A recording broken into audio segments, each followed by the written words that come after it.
Hello friends, welcome to Vidyascooking. This is Vidya Lakshmi. Today I'm going to show you how I prepare this Pakoda Kurma in a very simple and easy manner. I've laid out all the ingredients required for this recipe. I've previously shown you how to prepare Masalavada Batter. So that is the batter I'm using for this recipe. I'll link that recipe in the description box below this video. I will be using chilies, coriander,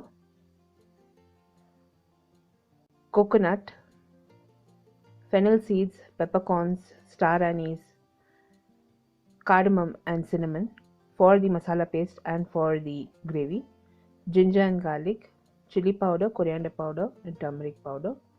We also need sliced onion, bay leaf and tomato. This is in a very simplified manner I'm showing you the recipe. You can use any vegetable. I'm using potato.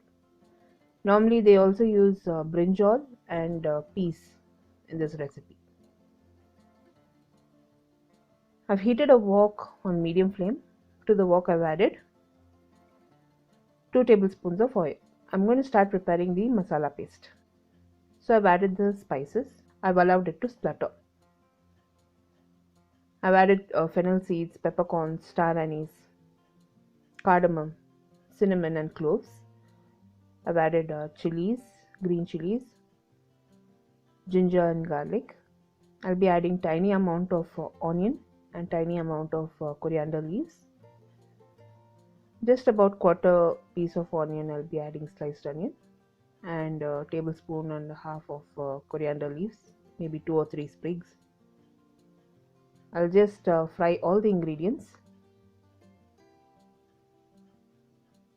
and I've added the spice powders, chili powder, turmeric powder and coriander powder. We'll add a quarter cup of water just to avoid all the spices from burning. I'll allow these spices to reduce a bit. Meanwhile, I've added coconut and about another 2 or 3 sprigs of coriander, and I'm going to grind it into a smooth paste in a small mixer jar. So normally we have very large festivals and we prepare a lot of dishes. So that is when we make use of many ingredients that are left over. So vada batter is one such ingredient that is left over. The next day you can prepare such a recipe. Now that I've ground the coconut into a smooth paste, I've reserved it, and the fried masala also I've ground it into a smooth paste with a splash of water, and I've reserved it. So you have to multitask and simultaneously prepare the ground masala and the ground coconut paste and reserve it. Now I've heated a wok on medium flame. I'm going to start preparing the curry base.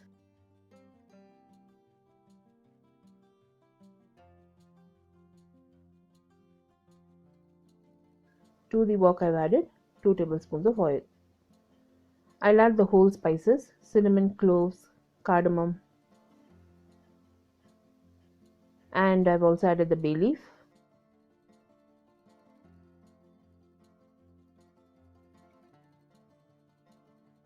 I'll add the onion and chilies and fry all the ingredients.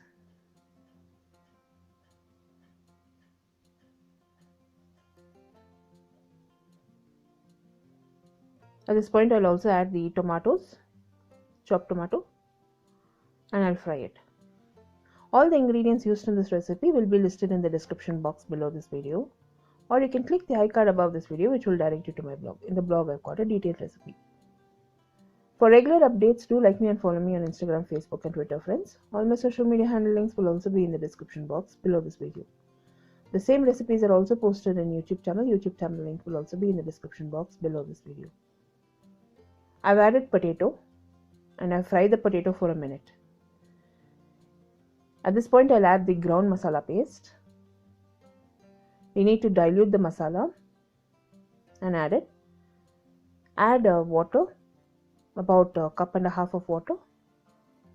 We need to cook the potato. I'll bring this to a rapid boil.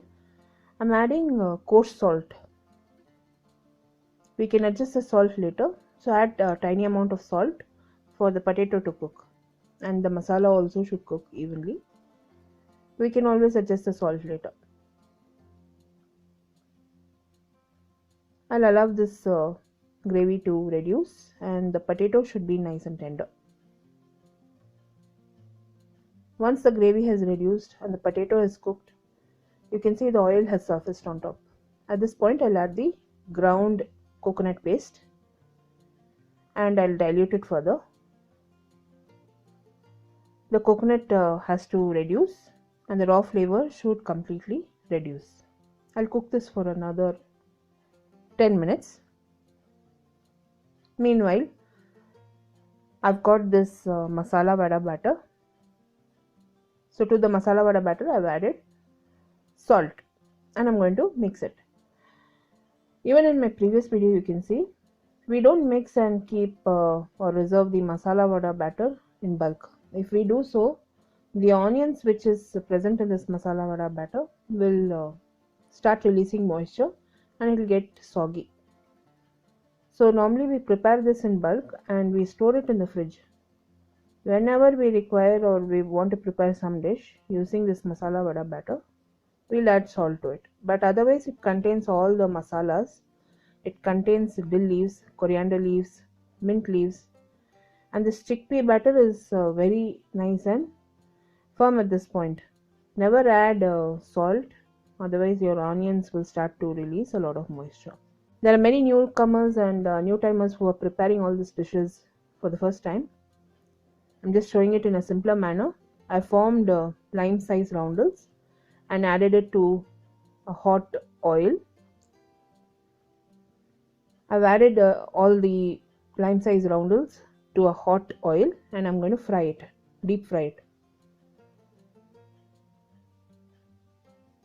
So even the oil should be placed on low to medium flame and then you should start frying your masala vada.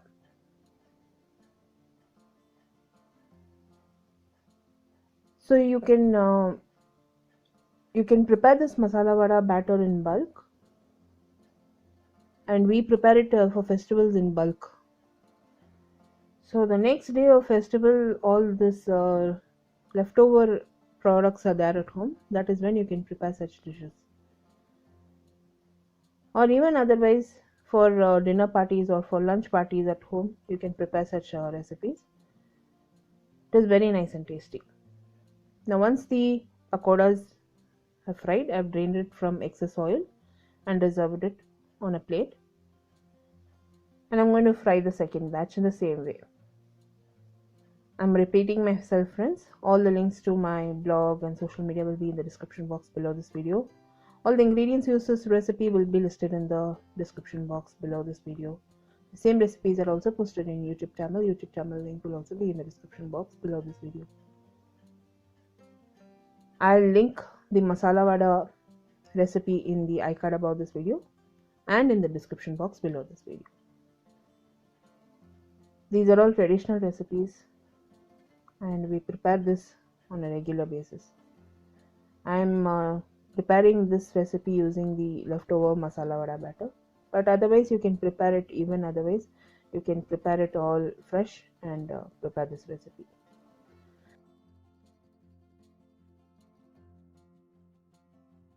Now once the vadas have fried, I've transferred it to the gravy. The gravy, you can see the oil has surfaced on top. At this point, I'll just boil it for another 5 minutes so that the vadas soak up all the gravy.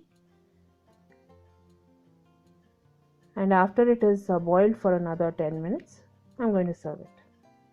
This is a very nice dish to be served with ghee rice, just plain rice or chapati, parota. In South India, we serve it like that. So once the gravy has boiled, you can start serving it up. Garnish it with some coriander and serve it with some lime wedges. It is an excellent curry to be served with ghee rice, jeera rice, chapati, parota. Give this recipe a try and post your comments if you enjoyed watching this video recipe. Give me a thumbs up and subscribe to me for more recipes. I'll be seeing you soon with the next recipe video. This is Vidyalakshmi. Thank you so much for watching. Bye bye.